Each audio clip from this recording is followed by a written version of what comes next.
Welcome back to sunny Tucson, Arizona. Here's this week's project. We got a bus that we're going to wire up.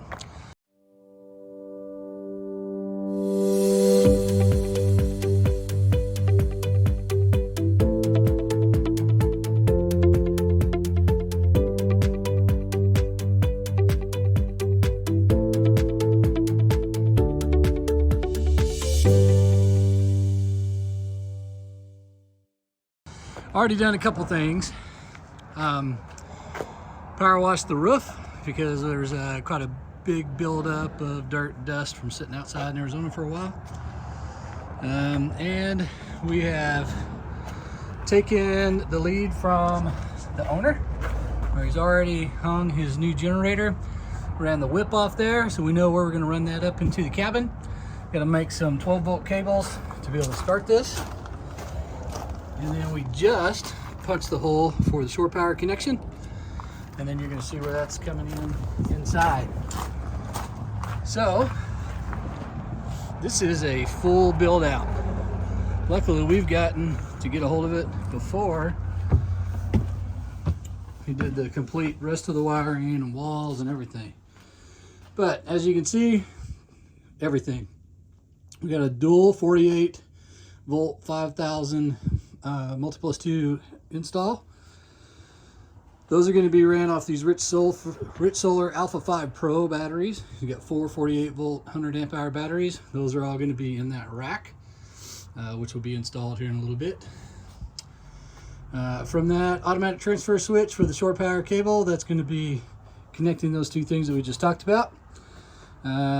Split the wires so that we can wire both of the Multipluses in series.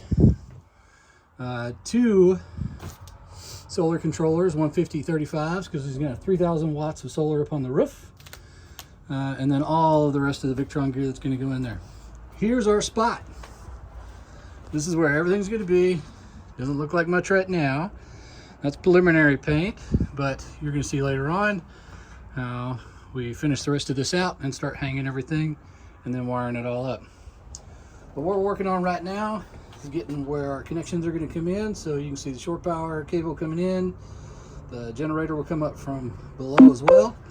We're going to have our automatic transfer switch in here, as well as our power generator start, as far as the auto gen start that comes with the generator, as well as the 12 volt section, which will be made up of these Lion Energy batteries, which are going to come right over here.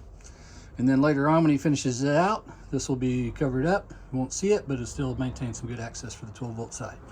So electrical center over here, and then behind these covers, you're going to see kind of his operations area that will conclude with all of his power on, power off stuff, his breakers, his Cerbo GX / Touch 70 display, as well as his generator controls. So obviously lots more to follow, but this is going to be an awesome build. Can't wait to show the rest of it to you. Well, here we are back in the bus. Things have changed just a little bit. So we're kind of setting up an indoor workshop here because there's so much to do. What we're going to do next is go ahead and get these inverters pre-mounted. You can see how big they are. And figure out how we're going to run all the wiring. So we got a prep area put together. You can kind of see where the diamond plate comes together. It's really going to pop behind this. Got our solar wires ran up into the roof. So now we'll start to mount some devices. This will be part one of it, major cabinet. And then over here is going to be another wall. It's going to have the breaker box, also have displays for the generator start, as well as the Touch 70 display. So more to follow, but definitely starting to come along. One thing people don't talk a lot when putting together a 48 volt system like this is the fuses. And so what I like to point out here is 48 volt system. So I actually have 80 volt fuse. These are good up to 80 volts. These are good up to 58 volts. The batteries we're putting in will charge up to a top of about 57 volts, 57.2 I think exactly. So I had to make sure we got the right fuses for this for our 48 volt system. The CNN fuse, which is inside the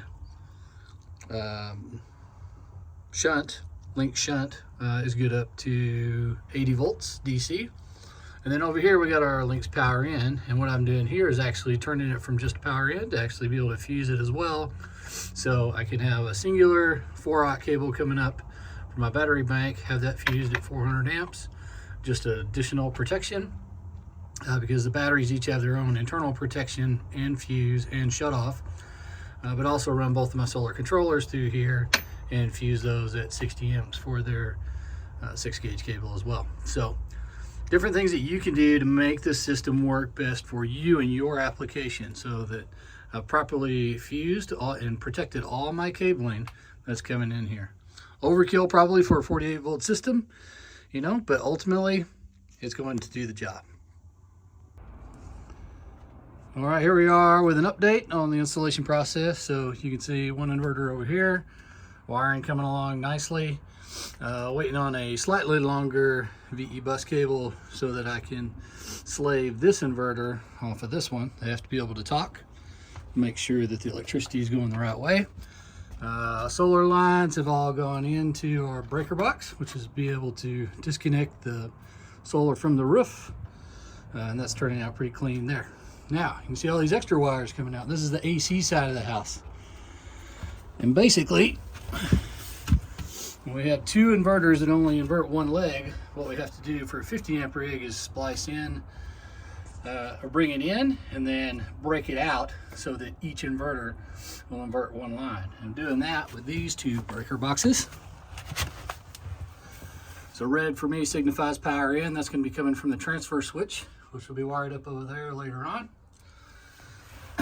Power coming in and having a disconnect here so that worst case scenario, he can actually bypass both of his inverters, disconnect right here, connect those lines together, which you'll see at the end, and then he runs shore power directly to his breaker box. But in the meantime, we got both of these. So we got power coming in, splitting out. So we got our leg 1, leg 2 going through a breaker that we can turn on and off. We got our neutral going to a neutral bar inside here, and then splitting out into 2 neutrals.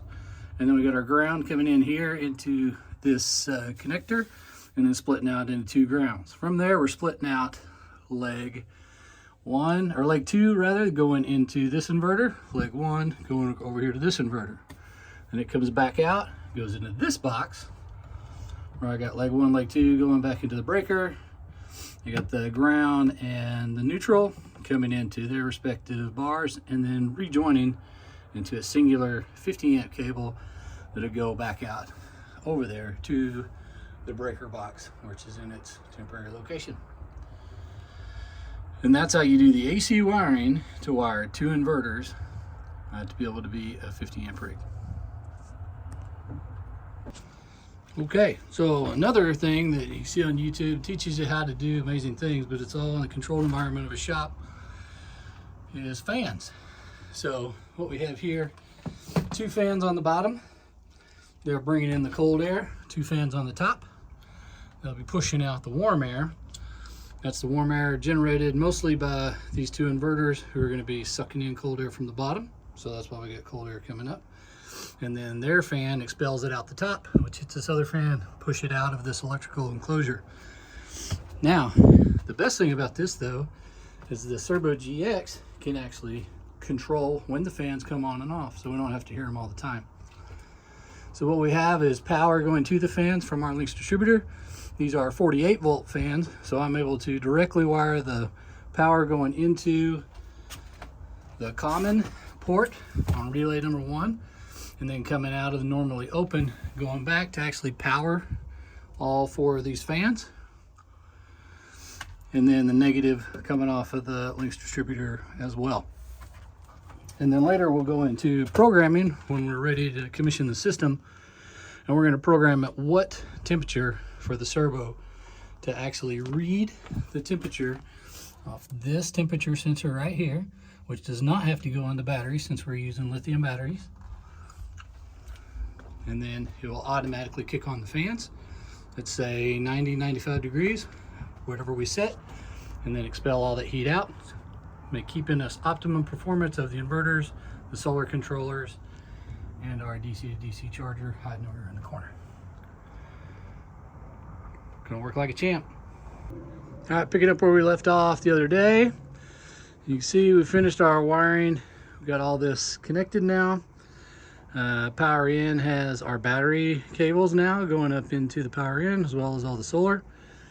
And then going through the shunt, which is feeding its information down here to the Cerbo GX. Got our links distributor pushing out all of the 48 volt DC power. So both of our inverters, left and right, as well as feeding into the DC to DC converter over here, which is then feeding into the 12 volt system down here. And obviously our two solar controllers. And what we just did now is got our battery rack mounted. We want to make sure it's not moving around. So the customer actually installed us a couple of anchors. We took an angle iron bar, mounted on the anchors, and then we were able to actually bolt the rack directly to that. So now this thing will not move whatsoever. And that's before we even put the batteries in. So that's the next step. We've already ran our battery cables, connected them to the bus bar. Our batteries have an on-off switch, so we're not too worried about that right now. So we're going to now put the batteries in the rack at 100 pounds each. It's just going to really stabilize this even more. Well on our way to bringing this thing to life. Well, here we are, 30 minutes later. I've got one battery in there. You don't know why? Because it takes 20 minutes to break into this box. And if you're worried about how they're packed, these things are packed great. And another one. So we got to cut open the box, and then we'll see the battery.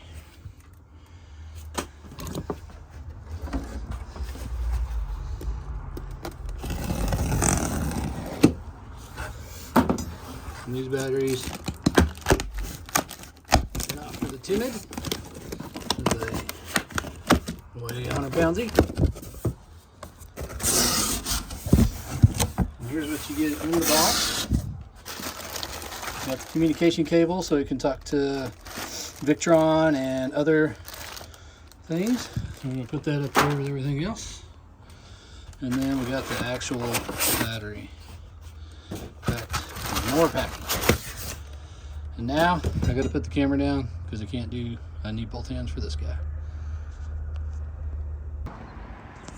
And then finally finished the 3,000 watts of solar panels up on the roof.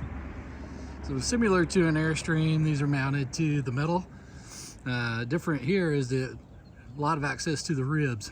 So we were able to go directly through the ribs with screws and then use Sikaflex. So it's double sealed and double adhered. Definitely not going to be coming off the roof anytime soon. Front 6 panels wired in series, back 6 panels wired in series, going to those 150/35 solar controllers for this 48 volt install. Definitely different using the surface mounts rather than a rack up on the bus. Makes it kind of hard to keep them straight because of the way the buttons come up, or the rivets come up on the ribs. But definitely super low profile. You'd be able to get into more places with the bus, and definitely going to produce the power. We're in the middle of January. Super bad solar conditions really for angle of the sun hitting them, but we're still producing well over 1,500 watts during the day right now. So it's gonna be super happy this summer when he's pushing 2,800 to 3,000 watts.